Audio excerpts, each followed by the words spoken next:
Ele passou a vida salvando pessoas.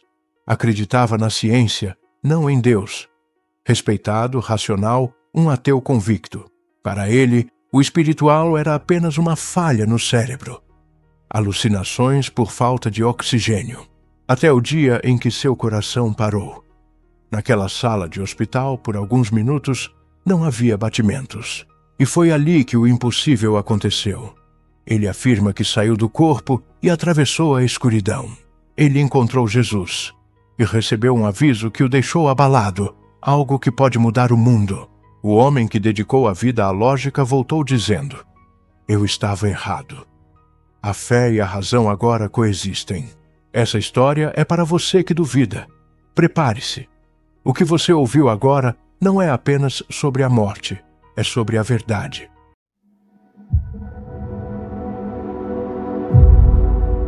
Meu nome é André, tenho 52 anos.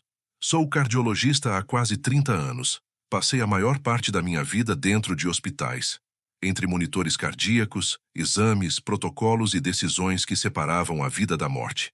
Eu acreditava em evidências, em gráficos, em estatísticas, em causas fisiológicas. Eu não acreditava em Deus, não porque eu odiasse religião, mas porque para mim não fazia sentido. Eu cresci em um lar onde fé era importante.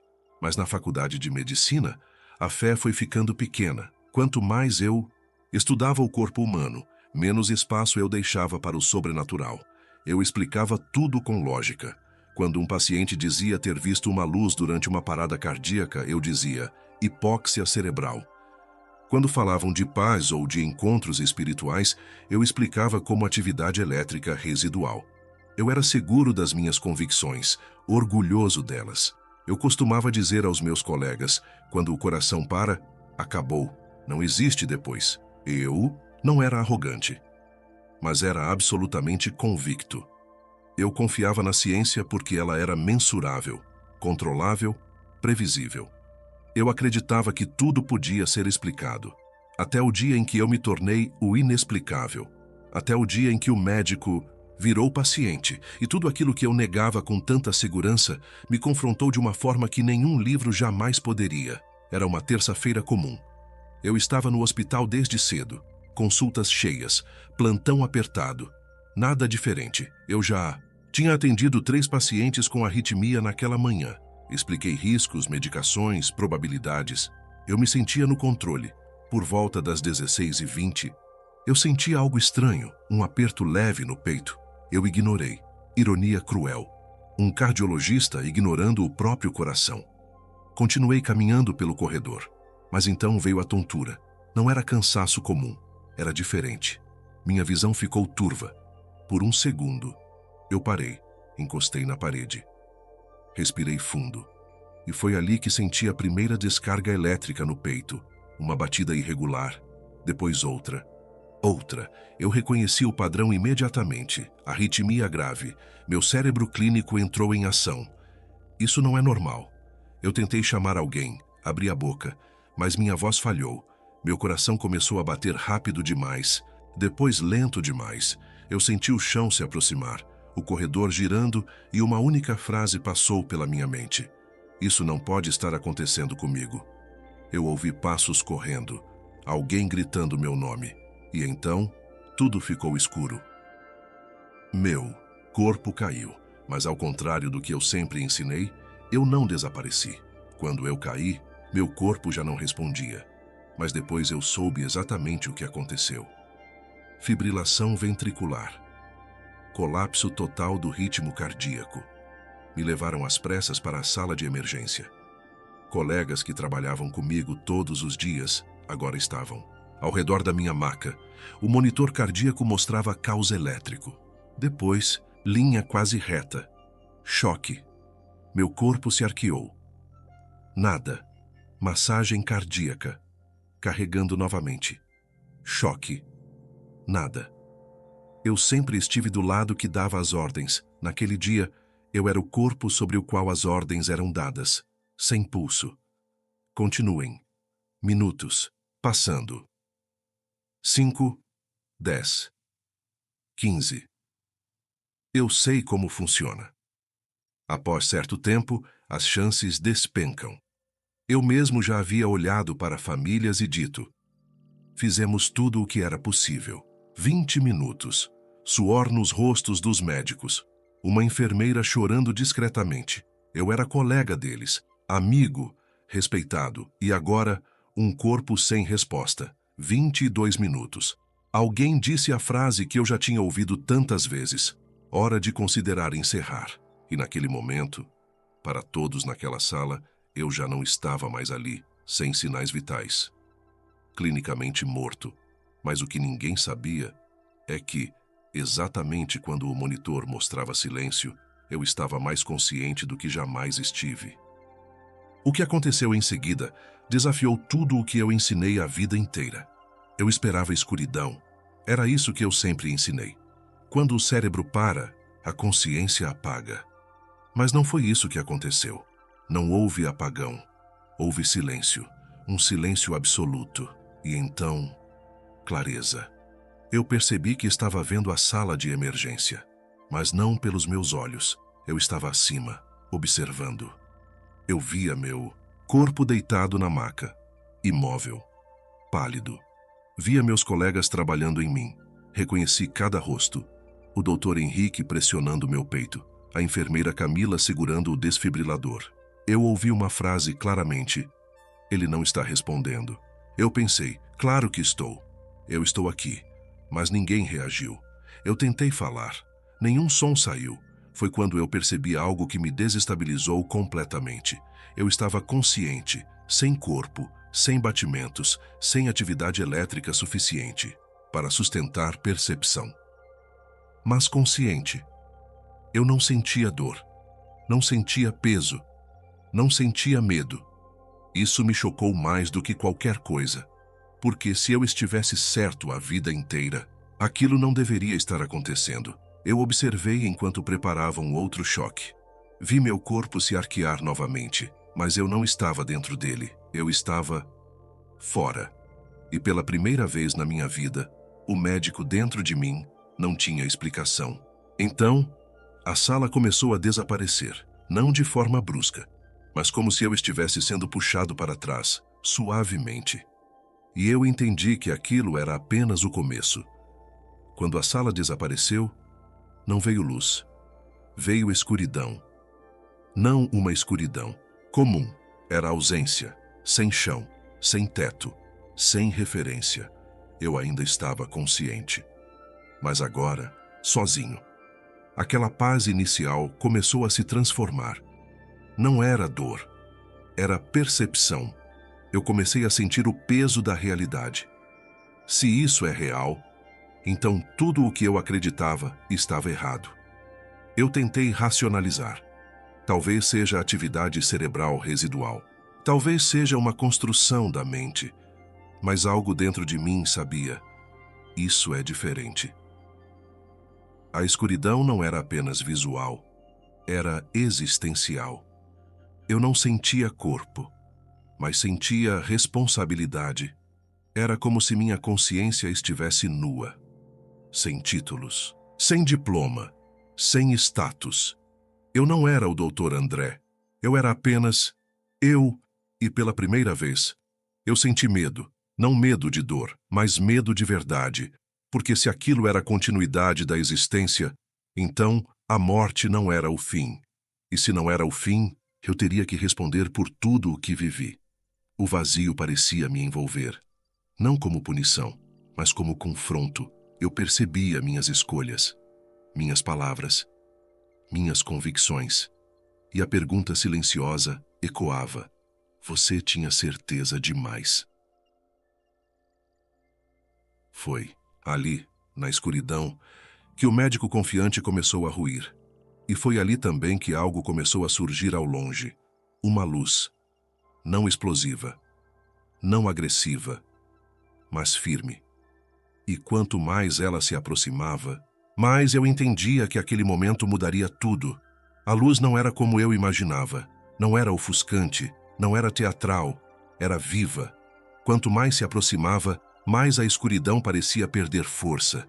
E algo começou a acontecer dentro de mim. O medo diminuiu. Não porque eu estava seguro, mas porque eu estava sendo visto. Completamente. Eu não vi primeiro um rosto. Eu senti presença, autoridade, pureza e, ao mesmo tempo, uma compaixão que eu nunca experimentei na Terra. Então a luz tomou forma, não como pintura religiosa, não, como imagem criada pela cultura. Era reconhecimento. Eu sabia quem estava ali, não porque alguém me disse, mas porque minha consciência reconheceu antes da minha mente processar. Era Jesus, e a coisa que mais me marcou não foi poder, foi amor. Um amor que não acusava, mas revelava. Eu senti minha vida inteira exposta, não em julgamento cruel, mas em verdade absoluta. Cada palavra que eu disse com arrogância. Cada vez que ridicularizei a fé de alguém. Cada paciente que eu tratei como número. Eu via tudo, e junto com essa visão, eu sentia algo ainda mais forte. Ele sabia, ele sempre soube. E mesmo assim, estava ali. Eu não ouvi uma voz como som. Mas uma comunicação direta aconteceu dentro de mim. Clara, pontos sem ruído. Você buscou provas, agora veja. E naquele momento, o médico que exigia evidências foi confrontado pela própria realidade. Não era religião, não era dogma, era presença, era consciência viva. E eu entendi que eu não estava diante de uma crença, eu estava diante da verdade. E o que veio depois foi ainda mais difícil de processar. Depois do encontro, as imagens começaram. Não eram palavras soltas, eram cenas. Eu vi o mundo. Grandes cidades, tecnologia avançando, pessoas conectadas o tempo todo. Nada parecia estranho no começo. Era o mundo que eu conhecia. Mas então, algo começou a mudar. Eu vi um sistema se formando. Não um governo específico, não uma bandeira. Um sistema baseado em controle, baseado em conveniência, baseado em dependência. Eu vi pessoas aceitando algo, não por imposição violenta, mas por praticidade, por medo, por necessidade. E dentro de mim veio o entendimento. Isso é o que as escrituras chamam de marca. Mas não era como eu imaginava quando lia por curiosidade acadêmica. Não era simplesmente um símbolo físico. Era lealdade, era alinhamento, era escolha. Eu vi pessoas trocando liberdade por segurança, convicção por aceitação, verdade por conforto. E eu entendi algo profundamente perturbador. A marca não começava na pele, começava na mente, no coração, na decisão diária de se render ao sistema que substitui Deus. Eu não vi números brilhando no céu, eu vi algo mais sutil, gradual. Aceito pouco a pouco. E então eu ouvi, não com som, mas com entendimento claro. O perigo não está apenas na tecnologia, está na ausência de discernimento. Eu percebi que a revelação não era sobre pânico, era sobre vigilância espiritual, era sobre caráter, era sobre não negociar a verdade por conveniência. E naquele momento eu senti vergonha, porque eu sempre acreditei que fé era fraqueza. Mas ali eu entendi que sem fé o homem se rende facilmente ao que oferece controle. A revelação não era sobre teorias, era sobre postura, e a mensagem era clara: o mundo se prepara para controlar, mas poucos se preparam para resistir. E eu sabia que, se eu voltasse, não poderia mais viver como antes. Depois das imagens, veio algo ainda mais forte: silêncio. E dentro daquele silêncio, compreensão. A mensagem não era sobre medo, não era sobre datas específicas, não era sobre alimentar teorias. Era sobre preparo. Eu entendi que o maior perigo não era um sistema externo, era o estado interno das pessoas. Corações frios, fé superficial, consciência adormecida. Eu senti algo muito claro. O mundo está distraído. Distraído demais para perceber pequenas concessões. Pequenas renúncias, pequenas trocas que parecem inofensivas, mas moldam o caráter. O alerta não era político, não era partidário, era espiritual. Eu entendi que a marca não começaria com imposição brutal, começaria com adaptação confortável, com justificativas inteligentes, com racionalizações sofisticadas, exatamente como eu fazia com minha incredulidade. E então veio algo que me atravessou profundamente. Você confiou apenas naquilo que podia medir, mas ignorou o que não podia controlar. Eu senti que o verdadeiro chamado era este: despertem, voltem à consciência, voltem à verdade, não por medo do fim, mas por amor à verdade. Eu percebi que a fé que eu desprezei não era ignorância, era discernimento. E o alerta final que ficou dentro de mim foi simples e devastador. Preparem o coração antes que precisem preparar o corpo. Não era ameaça, era misericórdia. E foi ali que eu entendi. Eu ainda ia voltar, mas não voltaria como o mesmo homem. Depois do alerta, tudo começou a mudar. A presença não desapareceu, mas eu senti que algo estava acontecendo. Era como se uma decisão tivesse sido tomada. Eu não pedi para voltar, mas eu soube que voltaria, e então aconteceu. Um puxão. Forte, abrupto. Como se eu estivesse sendo lançado para trás em alta velocidade. A luz começou a se afastar. A consciência daquele ambiente começou a se fechar. E pela primeira vez desde que eu tinha saído do corpo, eu senti resistência. Eu não queria voltar para a dor, mas não era escolha minha. A escuridão veio por um segundo. E então, impacto. Um choque atravessou meu peito, violento. Ar entrou à força nos meus pulmões, queimando. Eu ouvi vozes. Carrega novamente. Tem atividade. Outro choque. Meu corpo se arqueou. E de repente, eu senti peso. Peso nos braços. Peso nas pernas. Dor no peito, como se estivesse sendo esmagado. Barulho. Luzes fortes. Alguém gritando. Tem pulso. Ele voltou. Eu abri os olhos por um instante. Tudo estava borrado. Mas eu reconheci os rostos, os mesmos que eu tinha visto de cima, e naquele momento. Eu sabia que aquilo não era um sonho. Eu sabia que eu tinha estado fora do meu corpo, e eu sabia que nada na minha vida seria igual. Eu comecei a chorar, não de dor, mas de choque. Porque o médico que tinha certeza de tudo, agora não. Tinha explicação para nada. Quando acordei completamente dias depois, eu já não era o mesmo homem. Fisicamente, eu estava fraco. Mas internamente, algo tinha sido reconstruído. O medo da morte desapareceu.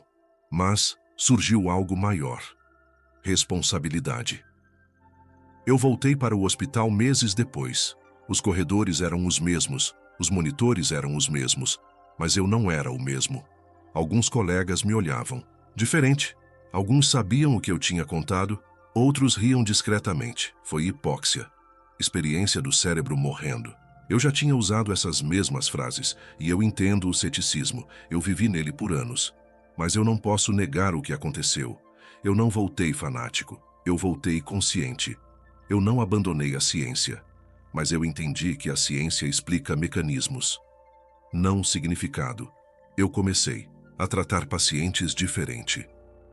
Com mais escuta, mais humanidade, mais humildade. Porque agora eu sabia que o coração não é apenas um músculo, é um símbolo. Eu passei a falar sobre fé. Com cuidado, sem imposição. Alguns pacientes choravam, outros ficavam em silêncio. Eu perdi prestígio com alguns colegas, mas ganhei algo maior. Paz. E a revelação que recebi sobre a chamada marca da besta não era para gerar paranoia, era para gerar vigilância espiritual. Não era sobre tecnologia. Isoladamente, era sobre escolhas, sobre lealdade, sobre o que ocupa o lugar de Deus no coração humano. Hoje, quando olho para o mundo, eu não sinto medo, eu sinto urgência. Urgência para viver com verdade, urgência para não negociar consciência por conforto. Porque se tem algo que eu aprendi naquele encontro, é que nada fica oculto, nada é pequeno demais, nada é irrelevante. E eu deixo você com a pergunta que mudou minha vida: e se a marca da besta não for algo que você recebe, mas algo que você escolhe todos os dias? Eu passei a vida inteira acreditando que tudo terminava quando o coração parava. Mas eu estava errado. Eu voltei com cicatrizes no peito e com uma verdade impossível de ignorar na alma. Eu não estou aqui para te convencer. Estou aqui para te alertar. Porque se um homem que dedicou a vida à ciência foi confrontado pela eternidade, talvez você também precise refletir. Talvez você esteja vivendo no automático. Talvez esteja trocando convicção por conveniência. Talvez esteja ignorando sinais. Se essa história mexeu com você, se algo dentro de você ficou inquieto, não ignore. Curta este vídeo. Isso ajuda essa mensagem a alcançar mais pessoas que talvez estejam precisando acordar.